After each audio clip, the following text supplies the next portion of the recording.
So today I'm going to tell you about the basics of a clamp meter. So right before you I have a clamp meter.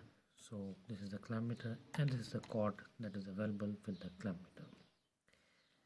So I will put first the connecting leads. So there are two terminals, one is written common and one is written voltage ampere. So red one is to be put in the phase, this is basically the phase, and this common means this black one. So you should be careful about this. This is the first step. Second step is to the various functions of this clamp meter. Now this is in the off position. First position I will put in this, and this is known as the NCV mode. NCV mode is used to detect the electrical currents which can be inside a wall, inside can be underground, can be in the ceiling. Like for example, if I have this extension cord which is energized at this point of time and I bring this clamp meter near it, you can see this clamp meter is starting beeping. So this clearly means that this cord is energized. If I put off the current, you can see still it's doing this beeping sound because still current is flowing in this circuit. There is no difference by putting, meaning off on is only for this circuit, but inside the circuit there is current still is flowing because the current is coming into this cord. So this is the first step. Second is the ampere, the voltage. As you can see, there are options like 600A, 600A, 2x20A. So if you have to measure the ampere which the system is drawing, you can use these two functions. Like for example, I have this wire which can be connected to any system, say air condition, fridge, electric motor, any. So what you have to do to measure the ampere, if it's a small machine, you can put it the value 2 to 20, or it's bigger, you can put the range up to 600 ampere. So here I can put 2 to 20, and then I have to open this clamp and I have to grab one of the wire, and most feasibly it should be the phase wire, and then I have to grab only one wire. If it's not available, I have to cut the wire like this at a particular and suitable place, and then I can measure the amperes. And here it's not energized, so I'm not getting the reading. Then you have the voltage, that is this V symbol, and here you have two, that is the voltage. This is like the sine wave, this is the for the AC, and this is steady bar, that is the DC.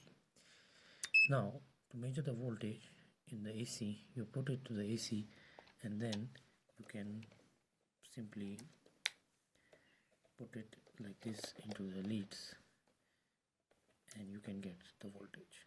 Here it's showing 204.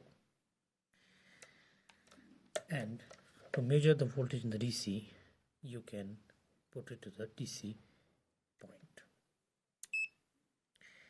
Now in DC option, you have an advantage that you not only get the voltage, but also you can get the polarity. That means if you have these two terminals and you have these two wires coming from the DC source, if you put positive to positive and you put negative to negative, you will get a value, say 12 volts or 24 volts, which is plus or simply nothing, just 12 or 24.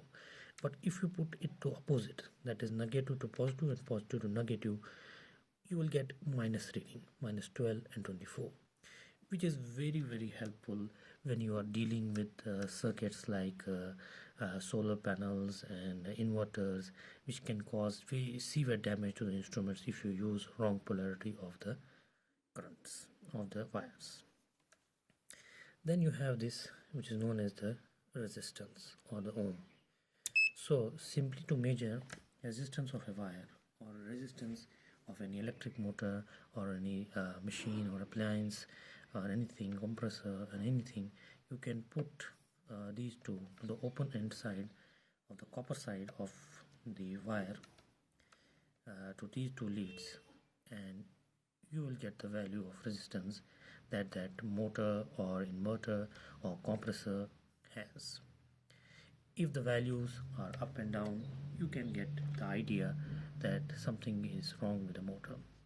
If you get zero reading, that means that insulation is either burnt or it's drawing too much.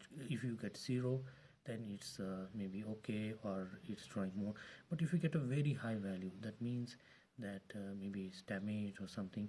But if you get an infinite like this, you are getting this mean. It means that the winding inside has been cut and there is no connection at all. If you check the resistance from the using one point and the body, and you get, say, suppose some reading, that means that winding is touched the body and the motor can no longer be used. We will do a separate video on the 3 values of resistance that we get for any electrical machine. And finally, we have this to check the continuity. To check the continuity, that whether the 2 points are connected or no of an electric circuit, we will use this system. If they are connected, like you have these two, and then you have,